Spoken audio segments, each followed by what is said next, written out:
Contrary to what you might believe, Ben 10 Omniverse is not a reboot of the Ben 10 franchise. It's actually a sequel to Ben 10 Ultimate Alien, which was a sequel to Ben 10 Alien Force, which was a sequel to the original Ben 10 series from 2005. So far, there's only been one Ben 10 reboot in 2016, but I can understand the confusion, because Omniverse looks radically different from its previous iterations, and I actually kind of enjoy it. Of course, the narrative is still about a boy with a green watch that lets him transform into more than 10 different aliens, but this time around, 16-year-old Ben Tennyson is given a partner in the form of a by-the-book alien police cadet by the name of Rook Blanco, effectively turning this Ben 10 series into an odd couple superhero cartoon with an art style that resembles Transformers animated, given how Derek J. Wyatt was a character designer on both shows. Even though it takes some time to get used to, I actually like Omniverse's vibrant stylistic design choices, because it has a lot more personality compared to Alien Force's stale and somewhat expressionless art style that almost looks like a how-to-draw anime art book. The character designs might not work well for everyone. Grandpa, what happened to your eyes? But I feel like they're really effective, because Cousin Gwen's short hair and glasses are a more natural fit for her character. Kevin Levin's goth appearance keeps him from looking generic, and I feel like it makes a lot more sense for Ben Tennyson to wear a t-shirt than it does for him to wear a long-sleeved jacket. The jacket makes him look more grown-up and responsible, whereas the t-shirt makes him look more like an immature kid, which is more in line with what his personality really is. What makes Ben Tennyson work as a character is that he's not perfect. He's selfish, reckless, irresponsible, and if things were different, he could hypothetically take over the world.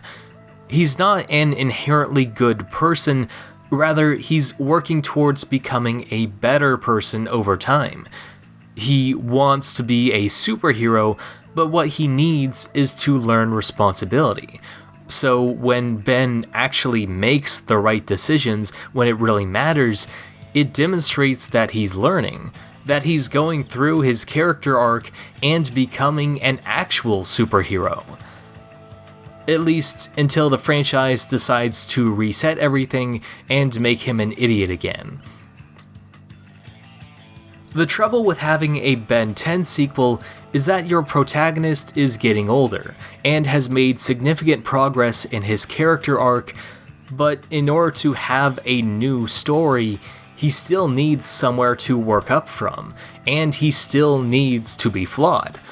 Which is difficult because if he goes back to making the same mistakes that he should have learned from, it feels like Ben is forgetting his own character development, which is pretty annoying for the audience.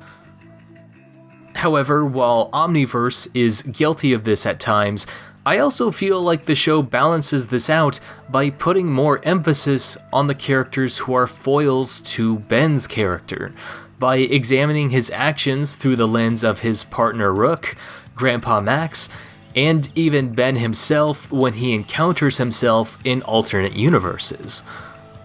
I'm Ben 10. No, I'm Ben 10. I'm Grandpa.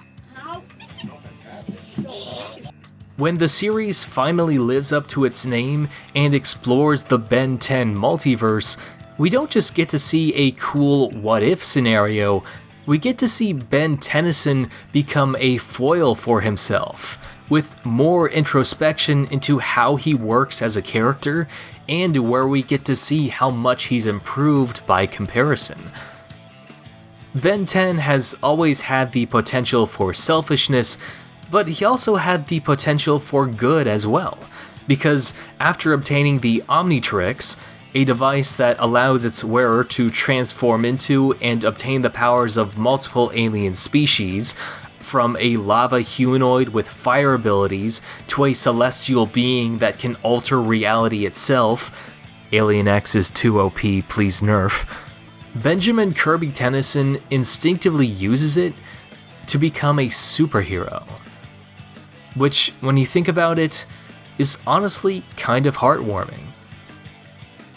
Featuring the voice talents of Yuri Lowenthal as well as Tara Strong, Ben 10 Omniverse is essentially every Ben 10 series in one package, and like the character himself, it's just as capable of having stupid episodes as it is to have awesome episodes. Omniverse is a mixed bag of sorts, which means that as an audience, you kind of have to adapt to what you receive and make the most of it, just like how the Omnitrix doesn't always give you the alien you want, even though Heat Blast is obviously the best and he's my favorite. I can't say that I would ever put it on a top 10 list of Western cartoons, but Ben 10 Omniverse has some really interesting ideas, and watching the bad episodes only makes the good episodes feel more satisfying. From across the country to across the galaxy, from 10 years old to 16 years old, everything comes full circle in Ben 10 Omniverse.